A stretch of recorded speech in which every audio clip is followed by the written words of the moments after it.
आज से हम स्टार्ट करने जा रहे हैं सॉल्यूशन चैप्टर, 12th क्लास का फर्स्ट चैप्टर। ठीक है, ज्यादा बात किए ना तो चैप्टर स्टार्ट करते हैं। चैप्टर 1 सॉल्यूशन, 12th क्लास का चैप्टर है, फर्स्ट चैप्टर है solution.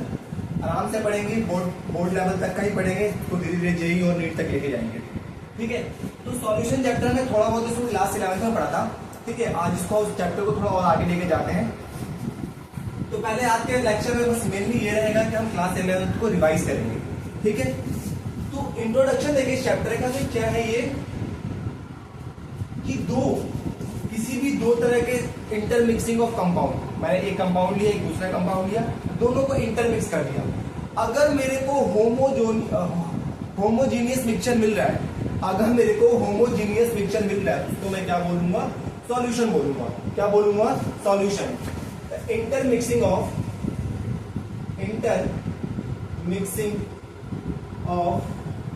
To or more than two compound or molecules compound and gate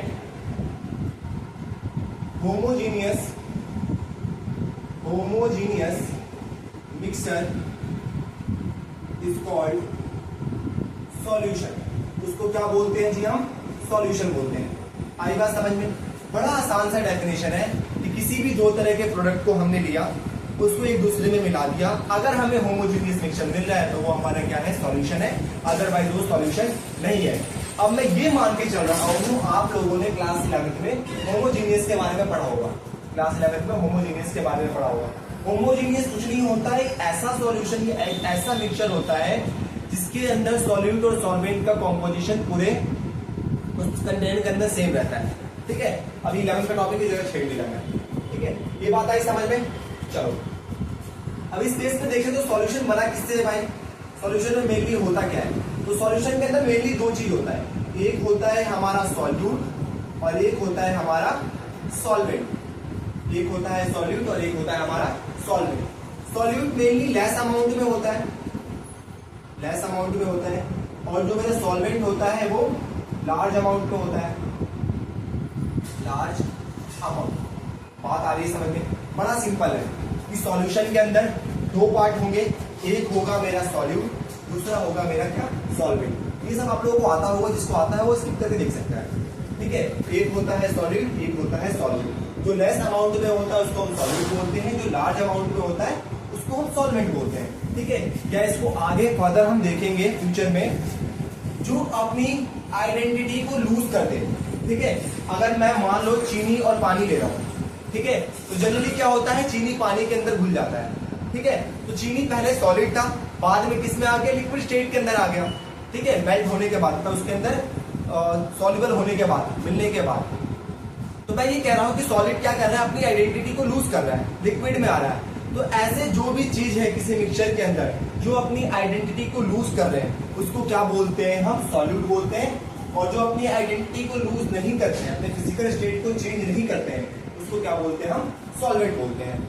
अब इसके बेसिस पे सॉल्यूशन हमारे कितने टाइप्स के होते हैं? तो 3 टाइप्स ऑफ सॉल्यूशन। ठीक है, हमें पढ़ना ही 3 टाइप्स है। ठीक है, इस चैप्टर के अंदर सबसे पहले आता है मेरा लिक्विड सॉल्यूशन, उसके बाद आता है मेरा गैस सॉल्यूशन। ठीक है, और फिर आता है मेरा सॉलिड सॉल्यूशन। बात आ रही है समझ में? लिक्विड सॉल्यूशन, गैस सॉल्यूशन और सॉलिड सॉल्यूशन। कैसे कह रहे हैं कि कोई सॉल्यूशन हमारा लिक्विड सॉल्यूशन है या फिर गैस सॉल्यूशन है या फिर सॉलिड सॉल्यूशन है? तो इसके कुछ फंडामेंटल रूल्स है। देखो, अब बना किससे है भाई सारी चीजें? तो इसके अंदर हमारा एक सॉल्वेंट होगा और एक क्या होगा? सॉल्यूट होगा। होगा नहीं होगा? एक सॉल्वेंट होगा, जब सॉल्यूशन की बात कर रहा हूं मैं, तो इसके अंदर एक सॉल्वेंट होगा और एक सॉल्यूट होगा। तो अगर सॉल्वेंट, लिक्विड सॉल्यूशन के अंदर जो मेरा सॉल्वेंट होता है वो कैसा होता है? लिक्विड होता है। सॉल्वेंट कैसा होता है? लिक्विड होता है। और सॉल्यूट कैसा होता है? गैस भी हो सकता है। ठीक है, और हमारा लिक्विड भी हो सकता है और फिर हमारा क्या हो सकता है? सॉलिड भी हो सकता है। इन तीनों में से कोई भी सॉलिड हो सकता है, बट सॉल्वेंट क्या होगा? हमेशा लिक्विड ही होगा। क्लियर है। फिर गैसियस के अंदर हमारा सॉल्वेंट क्या हो जाएगा, गैस हो जाएगा। सॉलिड इन तीनों में से कुछ भी ले सकते हो आप। और सॉलिड सॉल्यूशन के अंदर जो सॉल्वेंट होगा वो सॉलिड हो जाएगा, और जो सॉल्यूट होगा वो तीनों में से कुछ भी हो सकता है। याद रखना, सॉल्यूशन जब ही बनेगा जब मैं सॉल्वेंट और सॉल्यूट को ऐड करूंगा और हमें कैसा मिलेगा, एक होमोजेनियस मिक्सचर मिलेगा, अदरवाइज वो हमारा सॉल्यूशन नहीं होगा। ठीक है, यहां तक समझ में आया? कोई ज्यादा वो इसके अंदर रॉकेट साइंस नहीं है। डेफिनेशन नोट कर लिया होगा, नहीं किया तो कर लो। चलो अब बात करते हैं, हम सिर्फ लिक्विड सॉल्यूशन की बात करते हैं और इसके एग्जांपल देखते हैं।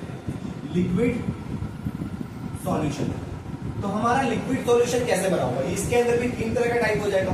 अगर लिक्विड सॉल्यूशन के अंदर देखूं तो मेरा सॉल्वेंट तो तीनों केस में क्या होगा, लिक्विड। यहां पर भी सॉल्वेंट क्या होगा, मेरा लिक्विड। और यहां पर भी सॉल्वेंट क्या होगा, मेरा लिक्विड होगा। तीनों केसेस में सॉल्वेंट क्या होगा, लिक्विड। तीन केसेस बन सकते हैं ना भाई। और सॉल्यूट क्या होगा, क्या करना समझ आएगा। एक बार लिक्विड के साथ में गैस रख सकता हूं, सिंपल, तो लिक्विड और गैस। ठीक है, एक बार लिक्विड के साथ में लिक्विड रख सकता हूं, वेरी सिंपल। और एक बार लिक्विड के साथ में सॉलिड रख सकता हूं, रख सकता हूं। कोई दिक्कत परेशानी? चलो नहीं। अब ये बोर्ड के लिए बहुत इंपॉर्टेंट टॉपिक हो जाता है, क्योंकि यहां से आते हैं इसके एग्जाम्पल कि अगर मेरा लिक्विड सॉल्यूशन के अंदर सॉल्वेंट लिक्विड है और सॉल्यूट गैस है, तो इसके एग्जांपल लिख के दिखाओ। एक नंबर में या फिर हमारे जो ऑब्जेक्टिव क्वेश्चन आते हैं उसके अंदर ही आ जाएगा। तो सिंपल है, सॉल्वेंट क्या है, लिक्विड है, सॉल्यूट क्या है, गैस है। तो इसका तुम जानते भी हो, जो आप लोग सॉफ्ट ड्रिंक पीते हो, जो आप लोग सॉफ्ट ड्रिंक पीते हो, उसके अंदर क्या होता है, कार्बन डाइऑक्साइड डिसॉल्व होता है। क्या होता है, कार्बन डाइऑक्साइड डिसॉल्व होता है। तो इसका एक सिंपल सा हो जाएगा हमारा कि वाटर के अंदर कार्बन डाइऑक्साइड डिसॉल्व। एग्जांपल ये हो गया। ठीक है, वाटर के अंदर ऑक्सीजन भी डिसॉल्व होता है, O2 डिसॉल्व। ठीक है, तो ये इसके हमारे एग्जांपल है। और भी एग्जांपल तुम चाहो तो कोई सा भी गैस कर दो, वाटर के अंदर नाइट्रोजन गैस भी डिसॉल्व होता है। ठीक है, वो कर लोगे आप लोग। लिक्विड में मान लो तुम अल्कोहल के अंदर में क्या ऐड कर दूं, वाटर ऐड कर दूं, या वाटर के अंदर अल्कोहल ऐड कर दूं, बात तो एक ही है। अब अल्कोहल और वाटर मैं बस एग्जांपल दे रहा हूँ। ठीक है, आप लोग ये मत सोचने लगना कि मैं, ठीक है, कि अल्कोहल और वाटर इसके एक एग्जांपल है। और भी कोई भी लिक्विड ले सकते हो। ठीक है, जो सॉल्युबल लिक्विड, जो सॉल्युबल लिक्विड है। अगर मान लो मैं ऑयल की बात कर रहा हूँ, ऑयल प्लस वाटर, ठीक है, ये भी लिक्विड, ये भी लिक्विड, क्या मेरे को होमोजेनियस मिक्सचर मिलेगा? जो ऑयल होता है वाटर के ऊपर आ जाता है, तो मेरे को होमोजेनियस मिक्सचर वहां पे नहीं मिल रहा है, तो ये मेरा सॉल्यूशन नहीं होगा। ठीक है, चलो अब सॉलिड, लिक्विड और सॉलिड। अब आप लोगों के दिमाग में ये बात आ रहा होगा कि किसी लिक्विड के अंदर अगर हम सॉलिड ऐड करेंगे, किसी लिक्विड के अंदर अगर हम सॉलिड ऐड करेंगे तो वो, एक बार मैं चेक करूं, तो वो होमोजीनियस कैसे हो सकता है? मैं चेक कर लेता हूं, चल रहा है नहीं चल रहा है ये। ठीक है, चलो, तो वो होमोजीनियस कैसे हो सकता है? तो वो होमोजीनियस कैसे हो सकता है वो देखना है। तो बड़ा आसान है इसका, पानी पी लेता हूं इसका तरह। चलो, तो इसका मैंने शुरू में ही एग्जांपल दिया था कि ग्लूकोज या फिर शुगर ले लो, शुगर को वाटर के अंदर ऐड कर दो, या ग्लूकोज को वाटर के अंदर ऐड कर दो। तो ग्लूकोज और शुगर क्या होते हैं, दोनों सॉलिड फॉर्म में होते हैं, वाटर कैसा है, लिक्विड फॉर्म में। तो ये इसका एग्जांपल हो गया। ठीक है, चलो हो गया, ये समझ में आया? बड़ा आसान टॉपिक है, 12th क्लास के टॉपिक है, 1 नंबर फ्री के मिलने वाले, प्लीज देख लो, आसान है ये। क्लियर है? चलो अब बात करते हैं हम इसी में नेक्स्ट लिक्विड सॉल्यूशन होके गैस सॉल्यूशन की बात करते हैं। किसकी बात करते हैं? गैस सॉल्यूशन की बात करते हैं, या फिर पहले तुम गैस सॉल्यूशन की बात करते हैं। ठीक है, जल्दी। अब इसमें सॉल्वेंट क्या होना, तीनों केसेस में सब बोलो, एक साथ बोलो सारे, क्या होगा? सॉल्वेंट गैस होगा। Very good. अब सॉल्यूट क्या हो सकता है? गैस भी हो सकता है। एक केस में अपना लिक्विड भी हो सकता है, और एक केस में क्या हो सकता है, अपना सॉलिड भी हो सकता है।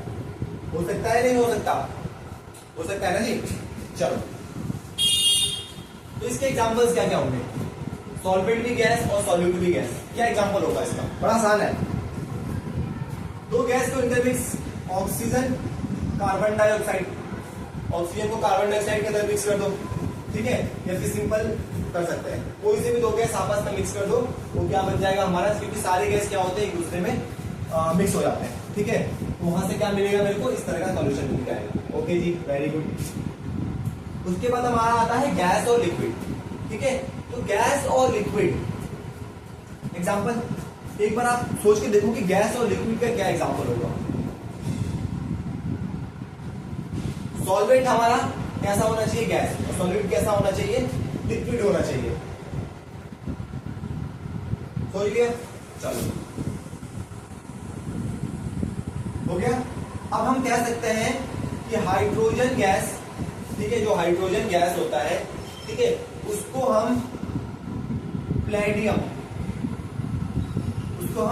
के, सॉरी, जो सॉलिड और गैस लिक्विड का चाहिए ना, सॉलिड और लिक्विड का चाहिए, तो वही सिंपल है हमारा, कार्बन डाइऑक्साइड प्लस में वाटर, अभी ज्यादा अमाउंट में कम अमाउंट में हो गया, ठीक है, या फिर यूं कह सकते हो, आसान है, बस इसका यही होगा। अच्छा, गैस और सॉलिड का ये तो आसान है, बचपन से पढ़ते आ रहे हो, कपूर, कंपोर को इसके साथ, एयर के साथ, ठीक है, ये क्या है मेरा सॉलिड है, और एयर क्या हो जाएगा मेरा, गैस हो जाएगा, एयर क्या हो जाएगा, गैस हो जाएगा। ये ज्यादा अमाउंट में होगा, ये कम अमाउंट में होगा, तो क्या बन के आएगा मेरा, गैसियस सॉल्यूशन बन के आएगा, ठीक है। चलो उतारो इसको। नेक्स्ट है हमारा, ये देखो बहुत आसान है, बहुत आसान टॉपिक रहेगा, इसलिए मैं जल्दी करा रहा हूं। नेक्स्ट है हमारा, ये क्या सॉलिड सॉल्यूशन हो गया हमारा, एक रह गया सॉलिड सॉल्यूशन। इस पे आते हैं, सॉल्वेंट क्या होगा, इन केसेस में इसके एग्जांपल याद रखना, वो पेपर वगैरह पूछा जाता है। तो इसका पहला केस बन सकता है हमारा, सॉल्वेंट क्या हो सकता है अपना, सारा का सारा सॉल्वेंट सॉलिड होगा, तीनों केसेस में सॉल्वेंट क्या होगा अपना, सॉलिड, क्योंकि सॉलिड सॉल्यूशन बना रहा है, सॉल्वेंट क्या होगा, सॉलिड होगा। अच्छा, सॉल्यूट क्या हो जाएगा, गैस भी हो सकता है, ठीक है, लिक्विड भी हो सकता है, और अपना क्या रहेगा, सॉलिड भी हो सकता है, ठीक है, सॉलिड भी हो सकता है। तो सॉलिड और गैस, प्लेडियम के अंदर, प्लेडियम में हम हाइड्रोजन गैस ऐड कर दें, ठीक है, इसको फ्यूचर में आगे पढ़ेंगे कि कैसे प्लेडियम और हाइड्रोजन का कैसे मिक्सचर होता है, ठीक है। Solid liquid, amalgam of Hg plus में सोडियम, सोडियम के साथ जो इसका रिएक्शन होता है वो भी क्या बनता है मेरा, सॉलिड और लिक्विड का, क्योंकि यहाँ पे ये क्या होता है हमारा, सोडियम एक सॉलिड होता है और अमेल्गम ऑफ Hg लिक्विड फॉर्म में होता है, क्योंकि हमारा जो मर्करी होता है लिक्विड फॉर्म में होता है टेम्परेचर के ऊपर, ये ज्यादा अमाउंट में होता है, ये कम अमाउंट में होता है। सॉलिड सॉलिड में कॉपर के अंदर गोल्ड ऐड कर सकते हैं, ठीक है, दोनों को मॉल्टन फॉर्म में लाते हैं, दोनों को ऐड करते हैं, तो क्या मिल जाता है हमको, होमोजेनियस मिक्सचर मिल जाता है। जो घर में जो आभूषण होते हैं, उनकी जो ज्वेलरीज होती है, उसके अंदर कॉपर मिलाया होता है, तो क्या तुम उसको कॉपर को अलग कर सकते हो देख के नजरों से, इसका मतलब कैसा है, वो होमोजेनियस मिक्सचर है, ठीक है। तो ये तो पूरा एक एग्जांपल है, एक नंबर का यहाँ से सवाल आता है पूरे 12th के पेपर के अंदर, यहाँ से जेई का कोई टॉपिक बन नहीं रहा तो इसमें हम पढ़ा भी नहीं सकते। क्लियर है? उतारना है तो उतार लो, एग्जाम्पल्स याद रखना, एग्जाम्पल इंपॉर्टेंट है, ओके। चलो जी, अब बात करते हैं, थोड़ा सा आगे जाते हैं, चैप्टर को थोड़ा डीप ले जाते हैं और थोड़ी काम की बातें पढ़ते हैं। अब बात कर रहे हैं हम यहाँ पे कंसंट्रेशन टर्म्स की, कंसंट्रेशन टर्म्स। अभी पूरा हमने 11th में पढ़ रखा है, 12th में बोर्ड पे लिखा हुआ दिख रहा है, एक बार चेक कर लूं मैं, ठीक है, थोड़ा बड़ा बड़ा लिख रहा है, आप लोग बता दे, कमेंट करोगे तो ही जाके हम चीजों को ठीक कर पाएंगे।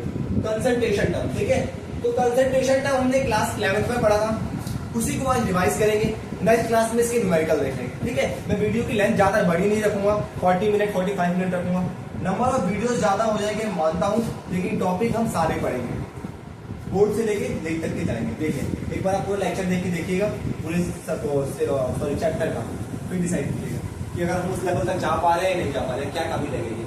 चलो, कंसंट्रेशन, तो कंसंट्रेशन का मतलब क्या होता है, पहले ये देखो कंसंट्रेशन का मतलब क्या होता है। तो हमारे पास एक कंटेनर है, ठीक है, इस कंटेनर के अंदर कोई भी एक सॉल्यूशन बनाया हमने, कोई भी एक इस कंटेनर के अंदर हमने सॉल्यूशन बनाया है, मानते हो इस बात को? सॉल्यूशन के अंदर क्या रहा होगा? सॉल्वेंट रहा होगा, और एक टर्म क्या रहा होगा अपना? सॉल्यूट रहा होगा। इस बात को मानते हो नहीं मानते हो? सॉल्यूशन है तो सॉल्यूट और सॉल्वेंट तो रहा होगा ना।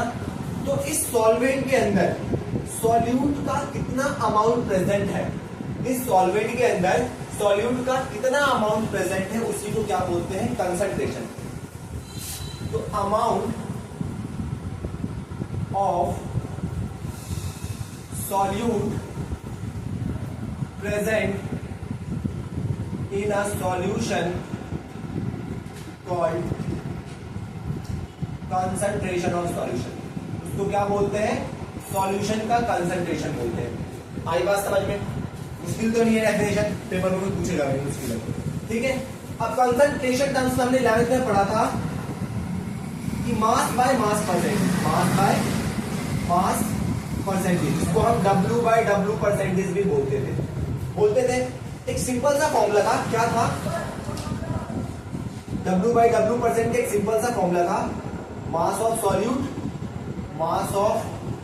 Solute divided by mass of solution multiply में 100, ये फॉर्मूला बन के आया था अपना। क्लियर है? आसान है, मुश्किल तो है नहीं। चलो अच्छा, यहां से काम की चीज ये है, देखो न्यूमेरिकल देखेंगे हम नेक्स्ट क्लास में, न्यूमेरिकल जो है इसके हम नेक्स्ट क्लास में देखेंगे, अभी काम की चीजें पढ़ लेते हैं। चलो जी, अगर कहीं लिखा है 5% W by W, 5% weight by wait कोई सॉल्यूट है, इसका मतलब क्या? इसका मतलब ये होगा कि 5 gram of solute present in 100 gram of solution, 5% W by W का मतलब क्या है कि 5 gram of solute present in 100 gram of solution. तो 5 ग्राम सॉल्यूट का वेट मिल गया 100 ग्राम सॉल्यूशन के अंदर। तो क्या तुम यहां से सॉल्वेंट का वेट निकाल सकते हो? क्योंकि सॉल्यूशन कैसे बना होगा? सॉल्यूट प्लस में सॉल्वेंट इज इक्वल टू में सॉल्यूशन, ऐसे ही बना होगा। सॉल्यूट का वेट 5, सॉल्वेंट का वेट हमें नहीं दे देगा क्वेश्चन, एक्स मान लेता हूं, इज इक्वल टू में 100 ग्राम। स्टेटमेंट से मैं ये बोल सकता हूं, तो सॉल्यूट का वेट कितना आ गया? 95 ग्राम। क्लियर है? ये न्यूमेरिकल्स में कहा है। एक तो हमने ये पढ़ा था, दूसरा कंसंट्रेशन टर्म क्या पढ़ा था हमने? मास बाय वॉल्यूम परसेंटेज, पढ़ा था, ठीक है। तो इसका फॉर्मूला क्या था? Mass of solute divided by volume of solution multiply में 100। ठीक है, परसेंटेज के लिए 100 से तो मल्टीप्लाई करता ही है। अगर मास फ्रैक्शन की बात कर ले तो बस यहाँ से 100 हट जाएगा, मास वॉल्यूम फ्रैक्शन की बात कर ले तो यहाँ से ये 100 हट जाएगा, फ्रैक्शन में आ जाएगा। चलो जी, यहाँ तक समझ में आया? ये कहानी यहाँ पर भी होगा। 5% W बाई V का मतलब क्या होगा कि 5 gram solute in 100 ml of solution. आई बात समझ में? कोई मुश्किल नहीं है, ठीक है। एक तीसरा कंसंट्रेशन टर्म हमने पढ़ा था, वॉल्यूम बाय वॉल्यूम परसेंटेज। क्या पढ़ा था हमने? वॉल्यूम, बोर्ड पे दिख रहा है ये, बहुत लाइट दिख रहा है। चलो ये पढ़ा के मैं मार्कर में निकालता हूँ।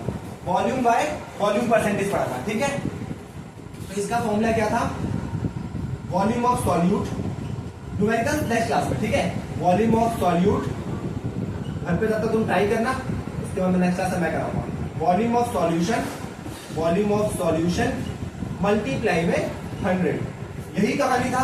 और सेम कहानी यहां पर भी हो जाएगा कि अगर 5% वॉल्यूम बाई वॉल्यूम दिया है तो 5 ml of solute present in 100 ml of solution. Clear है? चलो इतना नोट करो, जब तक मैं मार्कर में थोड़ा इंक डाल लूं। आज मार्कर में इंक बहुत खत्म हो रहा है। क्या इसका ह्यूमिडिटी से कुछ लेना देना है? ऐसा कुछ नहीं। चलो जी, उतार लिया। मैं दोबारा कह रहा हूँ, न्यूमेरिकल्स के इसका एक अगला क्लास होगा, ठीक है। उसमें हम इसके जितने भी हम टॉपिक्स पढ़ा रहे हैं उसके न्यूमेरिकल्स देखेंगे। अभी के लिए तो फिलहाल ये देख लो। चलो जी, थोड़ा बहुत हम 11th रिवाइज कर रहे हैं और कुछ नहीं करते। क्लियर है? बिठा दो इसको। चलो, तो हमने क्या पढ़ लिया? Mass by mass, mass by volume और वॉल्यूम बाय वॉल्यूम परसेंटेज पढ़ लिया। हमने एक और टर्म पढ़ा था ppm, पार्ट्स पर मिलियन। क्या पढ़ा था? पार्ट्स पर मिलियन। क्वेश्चन से ज्यादा समझ में आता है, फिर मैं फॉर्मूला लिख देता हूं। इसमें क्या है कि 1 मिलियन पार्ट ऑफ सॉल्यूशन के अंदर सॉल्यूट का कितना पार्ट है। अगर मेरे पास 1 मिलियन पार्ट है सॉल्यूशन के, सॉल्यूशन था मेरे पास, उसके मैंने 1 मिलियन पार्ट कर दिए, ठीक है। उस 1 मिलियन पार्ट के अंदर कितना सॉल्यूट प्रेजेंट है या कितने पार्ट ऑफ सॉल्यूट प्रेजेंट है, ठीक है। तो सिंपल है, part of solute in 1 million part of solution. आई बात समझ में? बहुत सिंपल है। क्या फॉर्मूला होगा? मास ऑफ सॉल्यूट, ठीक है, divided by mass of solution multiply में 10 की पावर 6, क्योंकि मिलियन है तो मिलियन के लिए 10 की पावर 6। यहां तक तो हमने क्लास 11 में पढ़ा था अच्छे से। हमने फिर क्लास 11 में पढ़ा एक और टर्म मोल फ्रैक्शन, जो कि इस चैप्टर में बहुत ज्यादा यूज होने वाला है। मोल फ्रैक्शन, ठीक है, जिसको हम जीटा या फिर काई से रिप्रेजेंट करते थे। मोल फ्रैक्शन क्या कहता है कि number of moles of particular solute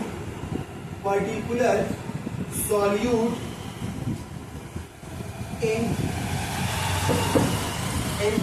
total number of moles of particular solute ratio two या इन टोटल सॉल्यूशन।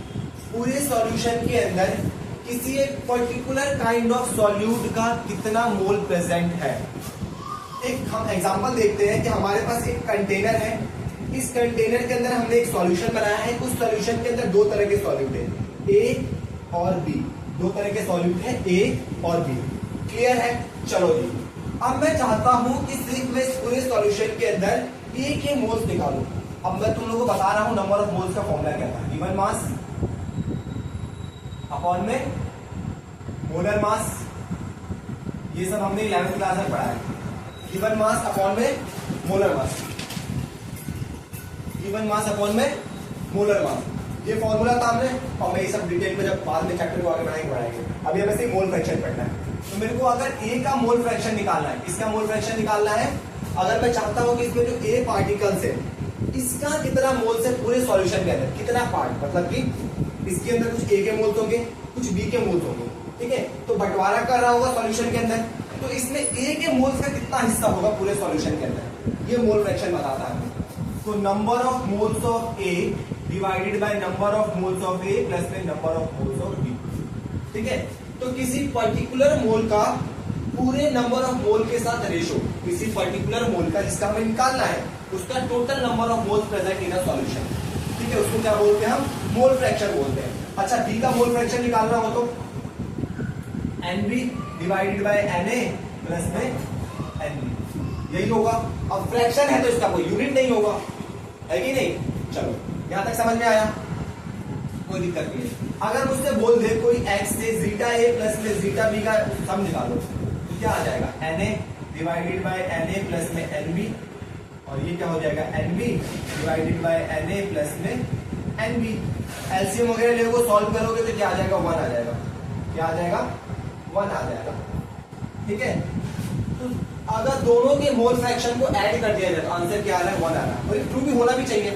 ये कंटेनर है, इस कंटेनर के अंदर दो तरह के मोल्स हैं, कुछ हिस्सा इसका है, कुछ हिस्सा इसका है, ठीक है। अगर दोनों हिस्सों को जोड़ दूंगा तो सारा 1 के इक्वल तो आएगा। जो फ्रैक्शन होता है, मैक्सिमम फ्रैक्शन कितना होता है? 1 हो जाएगा अपना, ठीक है। मान लेता हूँ पूरे में नंबर ऑफ मोल थे, इनका फ्रैक्शन कितना? एक पूरा हिस्सा है, उस एक हिस्से में कुछ इसका हिस्सा है, कुछ इसका हिस्सा है, तो दोनों हिस्से को जोड़ दूंगा तो पूरा का पूरा हिस्सा आ जाएगा, ठीक है। तो जितने नंबर ऑफ मोल्स होंगे उन सब में, मान लो इसमें कोई और सी भी होता तो इसके अंदर क्या होता? जीटा ए प्लस में जीटा बी प्लस में जीटा सी 1 के इक्वल आता। आई बात मोल फ्रैक्शन, ये सब तुमने क्लास 11 में पढ़ रखा है, मैं ये मान के चल रहा हूँ, बस मैं यहाँ पे एक रिवीजन करा रहा हूँ। चलो जी, आगे देखते हैं। यहां तक समझ में आया? अगला टर्म आता है हमारा, कितनी देर का वीडियो होगा जरा देखा जाए तो बस अभी 24 मिनट का हुआ है, 10-15 मिनट का और है। चलो, अगला टर्म आता है मेरा मोलैरिटी। अगला टर्म क्या आता है, मोलैरिटी। इसको कैपिटल एम से रिप्रेजेंट किया जाता है। किससे रिप्रेजेंट किया जाता है, कैपिटल एम से रिप्रेजेंट किया जाता है। आई बात समझ में, सिंपल कैपिटल एम से रिप्रेजेंट करते हैं मोलैरिटी को। इसकी डेफिनेशन क्या है, ये भी एक कंसंट्रेशन टर्म है। कैसा है, कंसंट्रेशन। कंसंट्रेशन से हम क्या बता रहे हैं कि कितने मोल्स ऑफ सॉल्यूट प्रेजेंट है किसी सॉल्यूशन के अंदर, कितने मोल्स या कितना अमाउंट ऑफ सॉल्यूट प्रेजेंट है किसी सॉल्यूशन के अंदर, उससे हम क्या बता रहे हैं, उसका कंसंट्रेशन बता रहे हैं। एक तरीका हमने वेट बाय वेट देखा, वेट बाय वॉल्यूम देखा, वॉल्यूम बाय वॉल्यूम देखा, मोल फ्रैक्शन देखा, पार्ट पर मिलियन देखा। अब दो इंपॉर्टेंट पार्ट पे आ रहे हैं। हमारा पहला है मोलैरिटी, ठीक है। तो मोलैरिटी क्या होता है, डेफिनेशन क्या हो जाएगी, number of moles of solute present in 1 litre of solution. 1 litre of solution, 1 litre solution के अंदर, सॉल्यूशन है लिक्विड फॉर्म में है, उस 1 लीटर सॉल्यूशन के अंदर कितने number of mole solute present है, उसको क्या बोलेंगे हम, मोलैरिटी बोलेंगे। क्या बोलेंगे, मोलैरिटी बोलेंगे। तो मोलैरिटी का फॉर्मूला क्या हो जाएगा, number of moles of solute particles divided by volume of solution, volume of solution. और वॉल्यूम किसमें ले रहा है, इन लीटर्स के अंदर। वॉल्यूम किसमें होना चाहिए, अपना लीटर के अंदर होना चाहिए। बात आई समझ में। अच्छा, अब बात करते हैं इसके ऐसा यूनिट की, इसका ऐसा यूनिट क्या होगा, ठीक है भाई, क्योंकि तो फ्रैक्शन है नहीं, तो ऐसा यूनिट होगा। नंबर ऑफ मोल्स का ऐसा यूनिट क्या होता है, मोल्स। नंबर ऑफ मोल्स का ऐसा यूनिट क्या होता है, मोल्स। और वॉल्यूम का ऐसा यूनिट क्या होता है, लीटर। वॉल्यूम का ऐसा यूनिट क्या होता है, लीटर होता है। तो पूरा ऐसा यूनिट क्या हो जाएगा, moles per litre, moles per litre. इसको इस तरह से भी लिखा जाता है, इसको मोल्स पर लीटर इस तरह से भी लिखते हैं, और कहीं पे इसको मोल्स पर लीटर इस तरह से लिखा जाता है। इसमें कंफ्यूज नहीं हो, तीनों का मतलब सेम है। यहाँ से ऊपर जाएगा पावर माइनस, इसका मतलब भी तो डिवाइड ही होता है, ठीक है। आता तो अच्छी बात है, मतलब मेरा काम तो बताना है। क्लियर है, ऐसा यूनिट का पता लग गया, मोल्स का पता लग गया। अच्छा, अब एक चीज याद रखना, अगर मोलर लिखा हुआ है, 1 मोलर वर्ड कहीं लिखा है, इसका मतलब क्या है कि उस पूरे सॉल्यूशन की मोलैरिटी कितनी है, 1 है। मोलैरिटी कितनी है उस सॉल्यूशन की, 1 है। मतलब 1 मोल प्रेजेंट है 1 लीटर सॉल्यूशन के अंदर, 1 मोल प्रेजेंट है 1 लीटर सॉल्यूशन के अंदर। अगर कहीं सेमी मोलर लिखा है, सेमी मोलर, इसका मतलब मोलैरिटी कितना है, 0.5 है। मोलैरिटी कितना है, 0.5 है। आई बात समझ में। ये सब तो क्वेश्चन के अकॉर्डिंग हम सीखते रहेंगे और अच्छे से।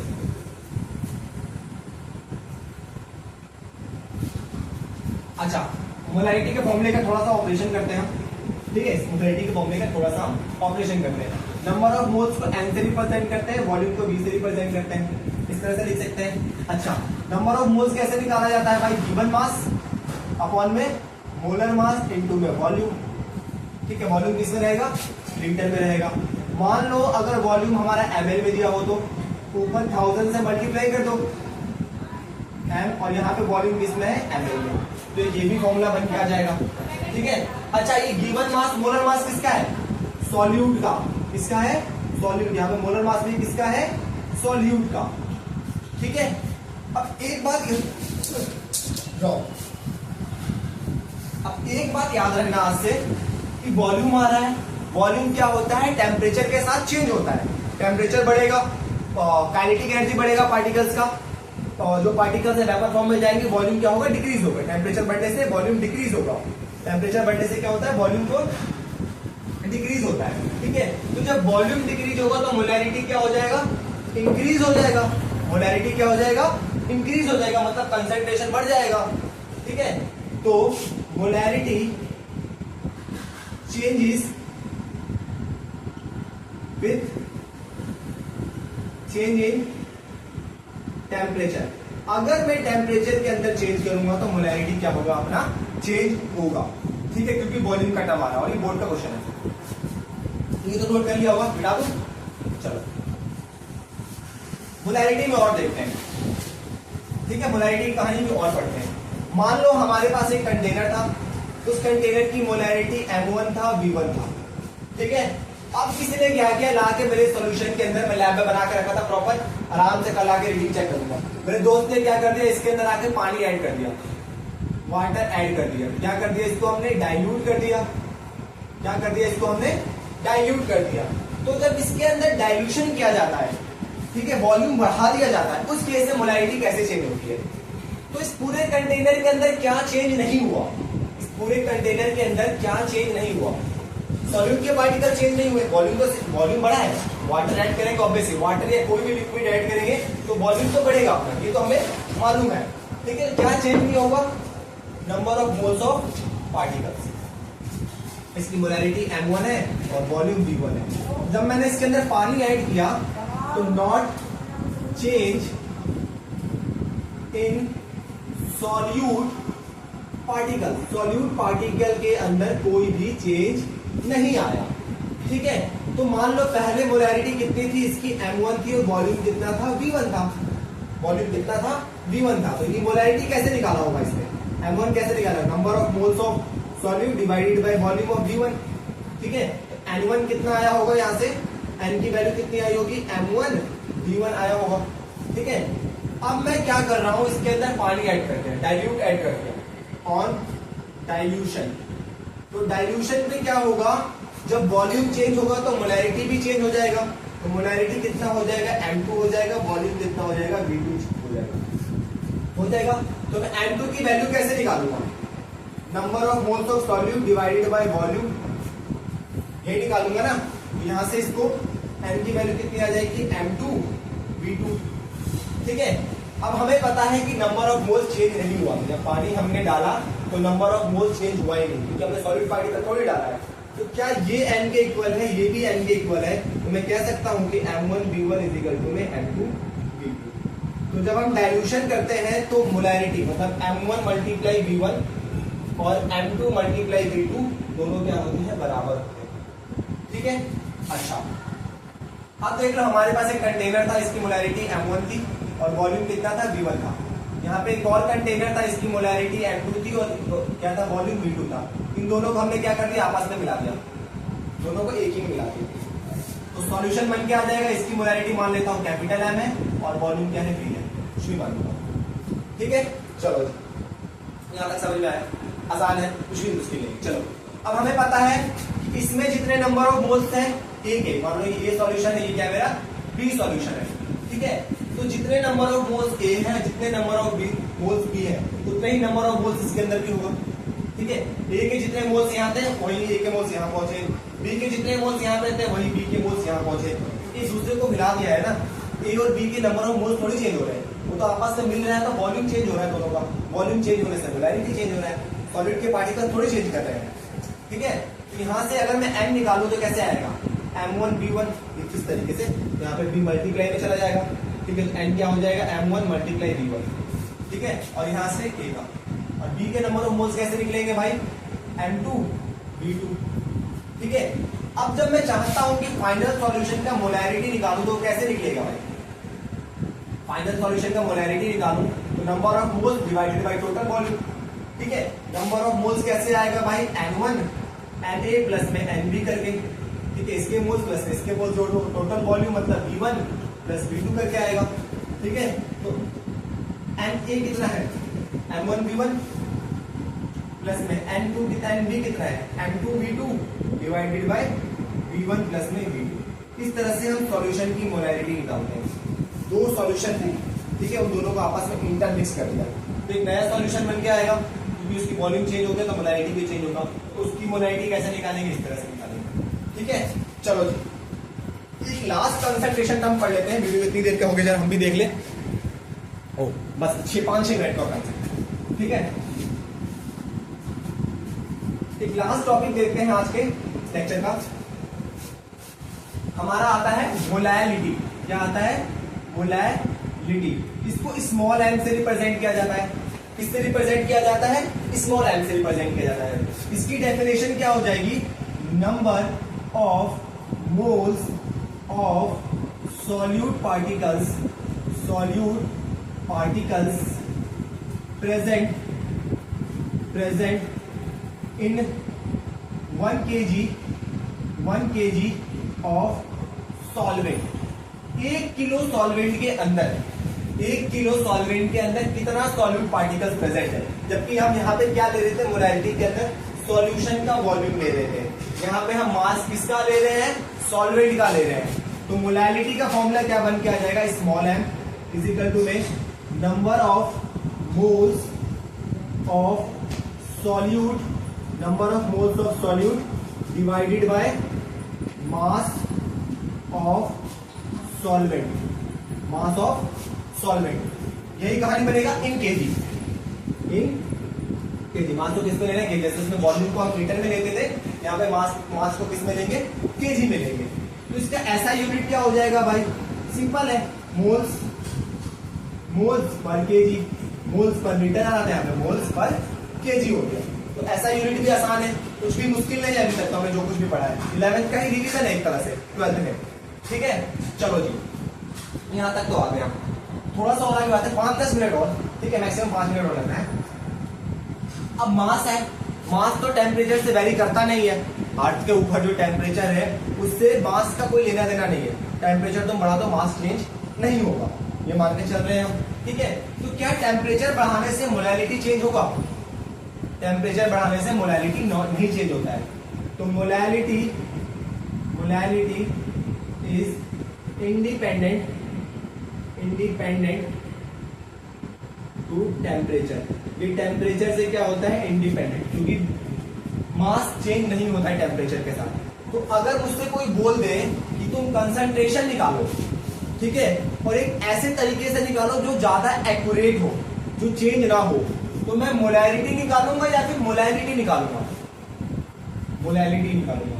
क्यों निकालूंगा मोलैलिटी, क्योंकि मोलैलिटी क्या है, टेम्परेचर के साथ चेंज होता है। तो मैं यहाँ दिल्ली में बैठ के टेम्परेचर मान लो 55 डिग्री सेल्सियस है, ठीक है, तो उस समय उसकी मोलैलिटी कुछ और आएगी। और यहाँ से मैं जम्मू एंड कश्मीर चला गया, ठीक है, वहां पे लद्दाख चला गया, टेम्परेचर -2 डिग्री है। तो टेम्परेचर में डिफरेंस आया ना, तो हमारे कंसंट्रेशन टर्म में भी डिफरेंस आ जाएगा। मोलैलिटी के साथ ऐसा नहीं है। तो कंसंट्रेशन मोलैलिटी के टर्म में निकालना ज्यादा अच्छा होता है इस कंपेयर टू मोलैलिटी। पेपर में आता है सवाल, ठीक है। अच्छा, एक मोलर का मतलब क्या होता है भाई, जैसे उसमें एक मोलर का मतलब क्या होता है, 1 मोलर का मतलब, 1 मोलर का मतलब ये होता है कि उसकी मोलैलिटी कितना होगा, मोलैलिटी कितना होगा, 1 होगा, मोलैलिटी कितना होगा, 1 होगा। 1 mole of solute present in 1 kg of solute. Clear है, बहुत आसान है। चलो सेमी मोलर का सब वही कहानी रहेगा, न्यूमेरिकल्स में और देखेंगे। अच्छा, इसका अगर आप पोस्टमार्टम करें मोलैलिटी का, number of moles divided by mass of solvent, mass of solvent, ठीक है। अच्छा, नंबर ऑफ मोल्स कैसे निकाल सकते हैं, गिवन मास किसका भाई, सॉल्यूट का, डिवाइडेड बाय मोलर मास किसका, सॉल्यूट का, मल्टीप्लाई, मोलर मास है, ठीक है। मोलर मास को मैं डबल एम से लिखता हूँ, मोलर मास ऑफ सॉल्यूट, ठीक है, multiply by mass of solvent, ठीक है। अच्छा, इसको मैं और पोस्टमार्टम कर सकता हूँ, WB लिख दूँ इसको सॉल्यूट को, और MB multiply MA mass of solvent को मैं A लिख रहा हूँ। अगर ये मास ग्राम में दे रखा है तो यहाँ पे हमें 1000 से मल्टीप्लाई करना पड़ेगा, ठीक है। इस तरह से हम मोलैलिटी निकाल सकते हैं। तो ये हमने पढ़ लिए सारे कंसंट्रेशन टर्म। आज के लेक्चर में बस इतना ही देखते हैं। कल हम इस जितने भी कंसंट्रेशन टर्म पढ़े हैं अगले लेक्चर में इसके हम न्यूमेरिकल्स लगा लेंगे। उसके बाद हम इस चैप्टर को आगे बढ़ाएंगे, मतलब वेपर प्रेशर, कॉलिगेटिव प्रॉपर्टी, ठीक है, बाकी चीजें पढ़ेंगे जो 12th के लिए इंपॉर्टेंट है। अभी 11th का रिवीजन करना जरूरी था, ठीक है। एक बार अगर मैं तेज बोल रहा हूँ तो आप लोग बताना कि भैया बहुत जल्दी पढ़ा रहे हो, ठीक है। बाकी मिलते हैं नेक्स्ट क्लास में न्यूमेरिकल्स के साथ, ओके।